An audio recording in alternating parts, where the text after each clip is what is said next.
This is a very often asked question. My childhood has been blessed because my parents used to take me to the Chinmaya Mission Center. Both of them were ardent followers of Swami Chinmayananda and they used to um, attend his lectures whenever they happened in the town. And that way, I was fortunate to be a part of the Chinmay Balvihar program, which is the spiritual education program for children. And kind of, I grew up with the mission only in terms of Balvihar and later on Chinmay Yuva Kendra, the youth forum of Chinmaya Mission. And through these years of exposure to scriptural knowledge and spiritual practices, and also to saints like Puja Gurudev and various of his disciples, what I found in my life was my academic education gave rise to quite a few questions for which the answers were found in the Balvihar and the Yuva Kendra activities and studies.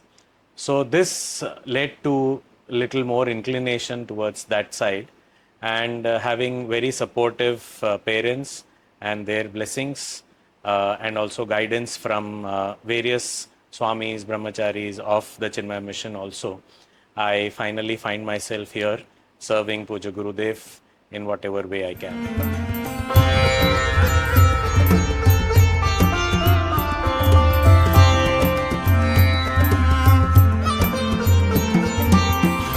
Chinmaya Mission is a worldwide spiritual organization which has over 300 centers worldwide.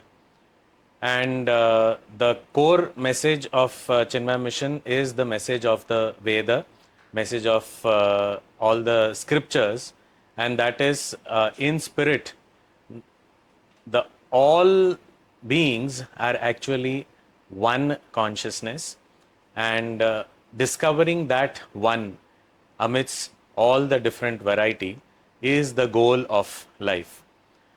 In true essence, today we feel that a lot of efforts are being put in to create world peace and unity, etc. But actually, understanding that this entire universe is founded upon that one without a second, that Advaita, is what really can tie the world together. And this message of world peace, world oneness is what Chinmaya Mission also propagates through its various activities. When we look at different pots, vases, etc., made out of clay, we understand that the names, the forms, the uses of all these may differ, but in essence, it is all clay, and that clay is one, and there is no other than the clay. Similarly, if we find various ornaments, these ornaments are all made of gold.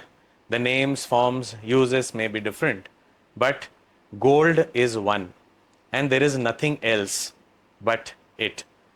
So, in this whole universe also, it is that one supreme reality, the existence, consciousness, bliss, absolute, which is that one which alone appears as this whole universe, and there is no second. And that not having a second and just one is called Advaita. Dvaita means two, and Advaita means there is no two, just one.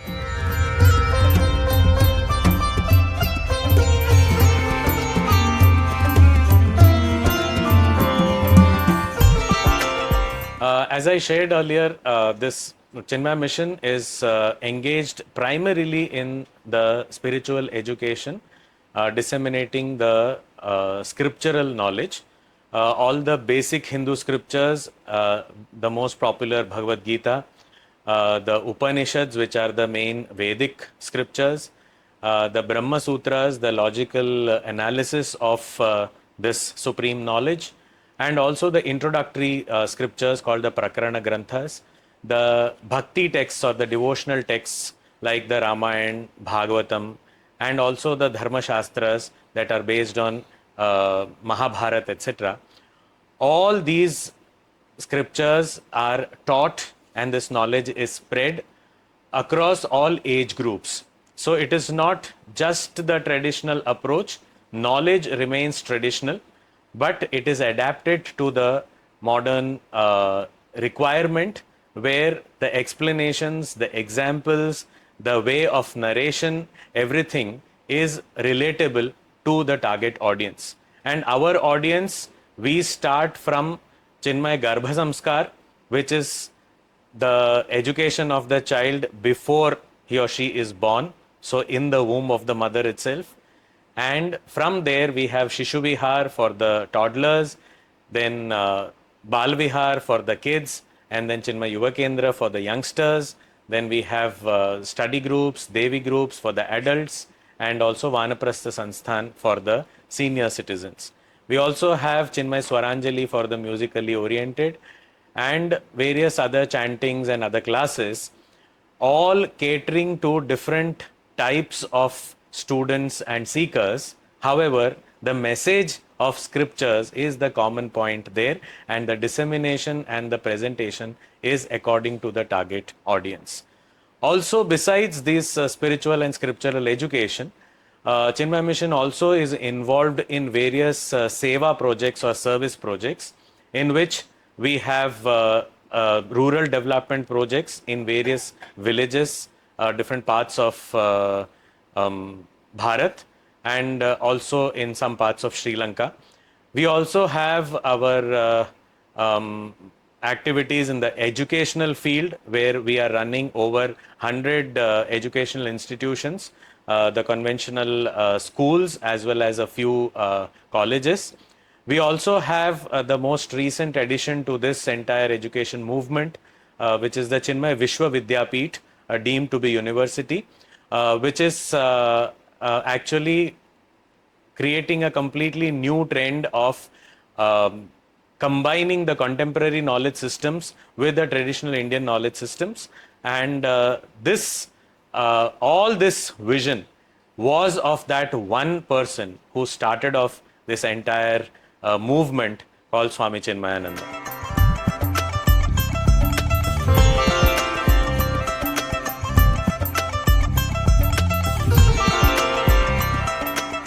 Vedanta, as we understand, the word is made up of two words, Veda and Anta.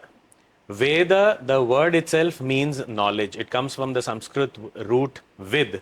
Vid means knowledge, and knowledge of that which is. So vid also means that which exists. So knowledge of that supreme existence is what is given out in the Veda. And this knowledge is the culmination of all knowledge. So actually Veda is a very, very comprehensive source of knowledge, where we have knowledge of all the fields, whether it is geology or political science or architecture or chemistry or metallurgy. Every, you name it, and everything is there in the Veda. But what is the essence? What is the point to which Veda wants us to reach? That end of the Veda is called Veda Anta. That is where we ought to reach after gaining all this knowledge. Any field of knowledge it may be, what is the fulfillment of that knowledge? The fulfillment of all knowledge is to know the knower of all this knowledge, is to know who is it who is pursuing all this knowledge. So to know myself is the knowledge of all knowledges, and Vedanta is that knowledge. So that is why it is called Veda Anta. Another word for Vedanta also is Upanishad. Upanishad is traditionally the knowledge that is gained by a student who goes to the teacher with that determination that whatever happens, whatever I may have to sacrifice, I am ready to gain this knowledge. So with that determination, with that humility, that student sits at the feet of the Guru and gains that knowledge. That is called Upanishad. And Upanishad also is defined as the knowledge of the infinite reality, which is the substratum which pervades this entire universe. That knowledge is called Upanishad or Brahma Vidya or Vedanta. And this knowledge of the self it is the most relevant knowledge, not just in the modern world, but at all times. Because knowing ourselves is the most relevant part of any knowledge. Because I may know something of the world, I may know different parts of the world, I may know different subject matters, but whether I know other things or not, knowing myself is the most important thing. So it is most relevant. Now, being relevant, how do I make this knowledge useful or applicable in my daily life? So, this knowledge that I understand is most relevant, and it is the knowledge of the self. Being more aware of how each and every experience takes place, to identify that there is some object that is being experienced, there is an experiencer who is experiencing that object, and the experience which brings these two together, to understand the essence of these triad, these three things of every experience. There is food, there is the one who eats it and the act of eating. There is a form or color, the one who sees it and the act of seeing. So every action, every experience has these three parts. But to understand what is the essence of it, and we find that the experiencer is the essence of the other two. And when we talk of experiencer, who is the experiencer? So when we start thinking about that, the experiencer is not the instruments, it's not my eyes, it is not my hands, it is not my skin or the nose or the ears. It is that which lies beyond it. It is not even the mind or the intellect which is processing all this information, but that which knows the mind and intellect also. That supreme reality, that infinite self, is what is the core message, and to be able to reach there is what Vedanta is all about. Once I understand this self which is beyond all the instruments, then all my experiences will become something that may not in any way influence us or affect us, especially negatively. Because anything that somebody says, if somebody passes a comment on me, how I look or how I think, that affects me today. But when my identification is corrected and say, I am not this, and then when I look at myself, it becomes such a liberating type of knowledge, where I am okay with anyone saying anything, because I know I am not any of these instruments. I am that which is untouched by anything else. So it is most relevant, and it is very useful also.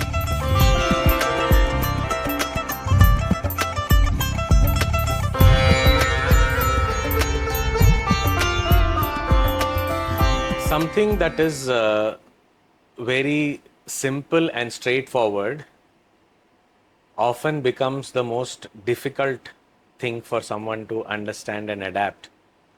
And spirituality is one example which makes life very, very straightforward and simple, which helps us to understand who we really are, what we are doing, where we have come from, where we are going, whether there is coming and going in my life, what is the truth of every object, every person that I encounter in life.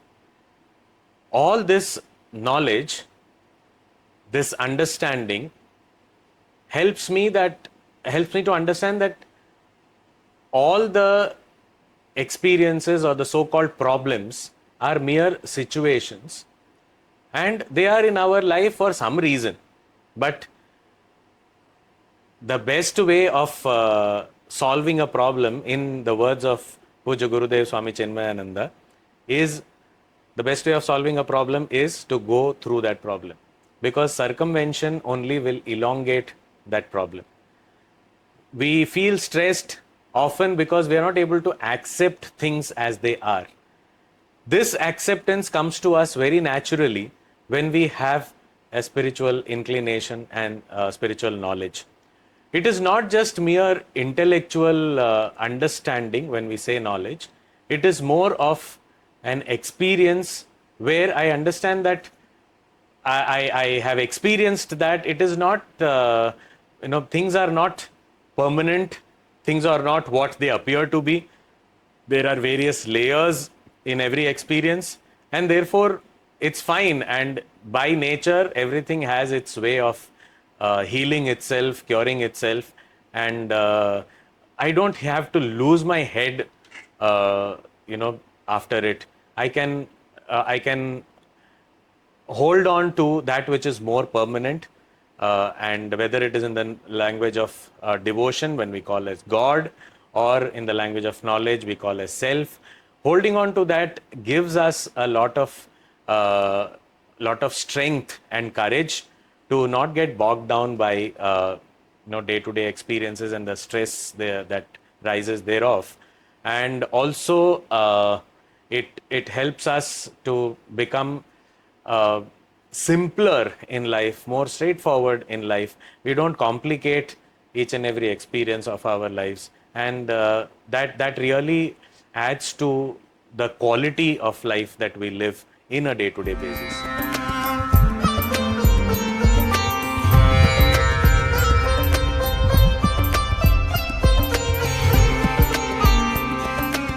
Puja Gurudev Swami Chinmayananda used to say, the youth is not useless, but is used less. The youth is not careless, but is cared less. So, what is important here is to understand that youngsters, their interest or inclination to spirituality is very much there. It's just that their way of exploration may have changed over a period of time. We do find in our work, we have a youth wing called Chinmaya Yuva Kendra, which is the global youth wing of Chinmaya Mission. And in every center of the Chinmaya Mission, we have a number of youngsters, boys and girls, who come together, study the scriptures, discuss among them, and also express that whatever they have learned in various creative manner. And also they also propagate this. They become ambassadors of this knowledge and this culture very proudly. So this is a way Chinmaya Mission has been engaging with the youngsters.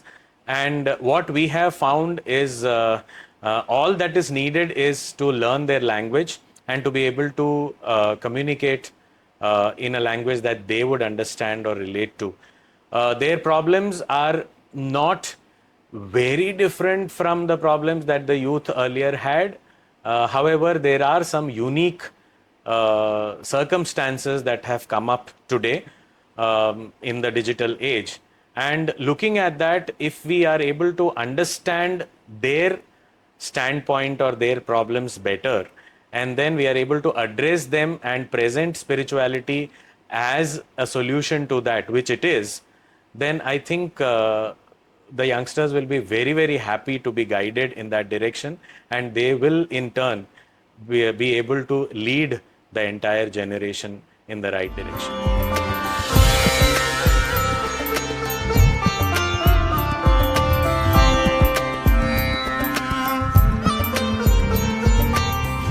In my opinion, peer pressure has always been there. I don't think it has increased or decreased across generations. However, yes, in the last couple of generations, we can say that it seems to be slightly higher. Yes, peer pressure acting as a positive catalyst to change that we desire is definitely a possibility, and also we are finding it taking place. We have had experiences in various countries, cities, where we have seen a handful of youngsters very confidently carrying this knowledge and culture across, being true ambassadors and torchbearers. And we found so many youngsters who have joined the group and followed the trend very happily. So yes, there is a great potential in this peer pressure being a very positive influence.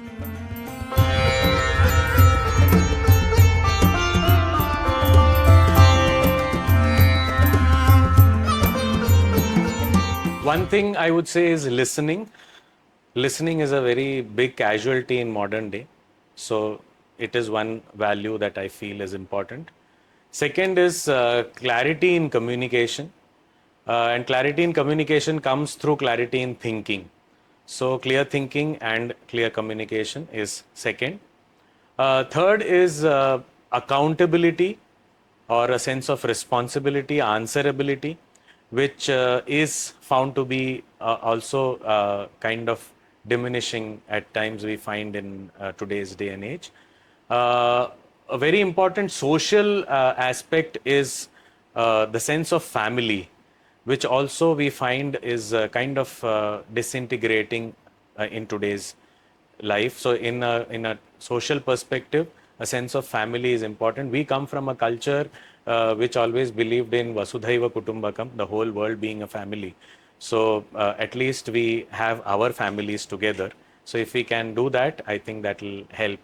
So yeah, I think these are the main things that come to mind right now.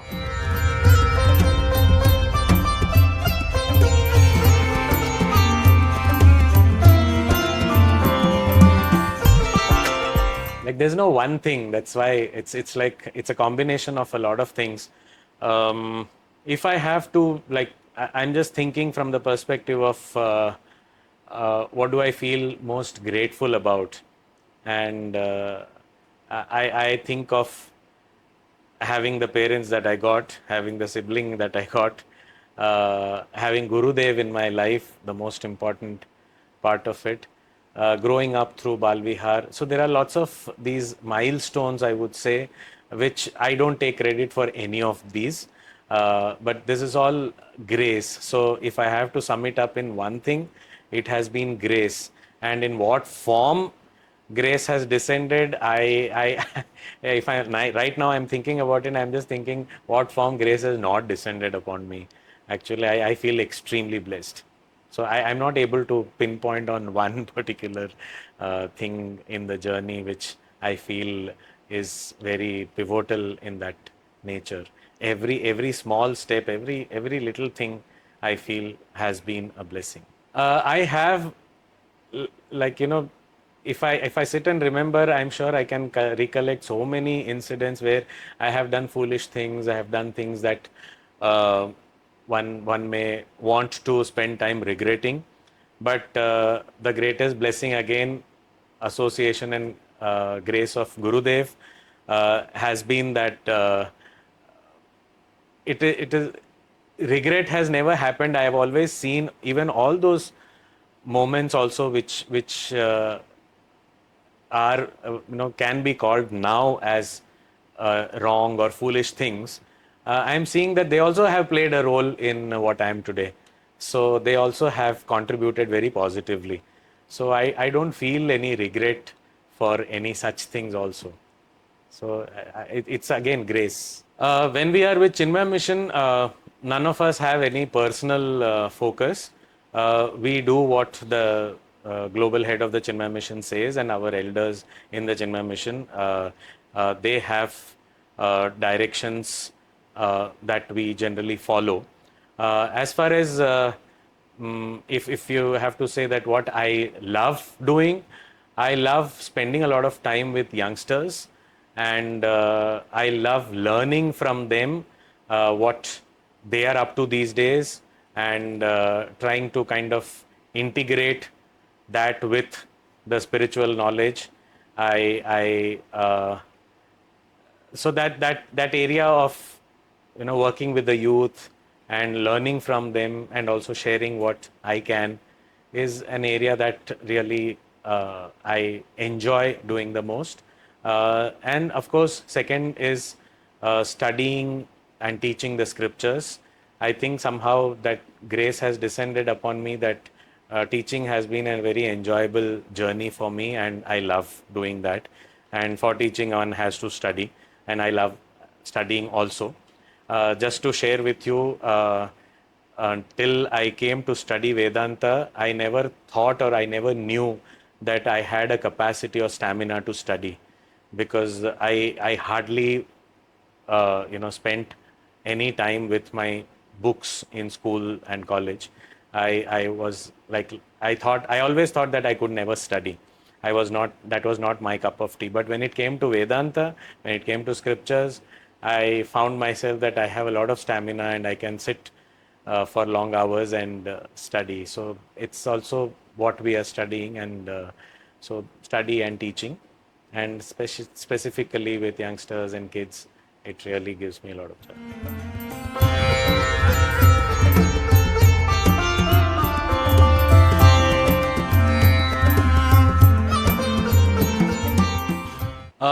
Only one thing I can say is there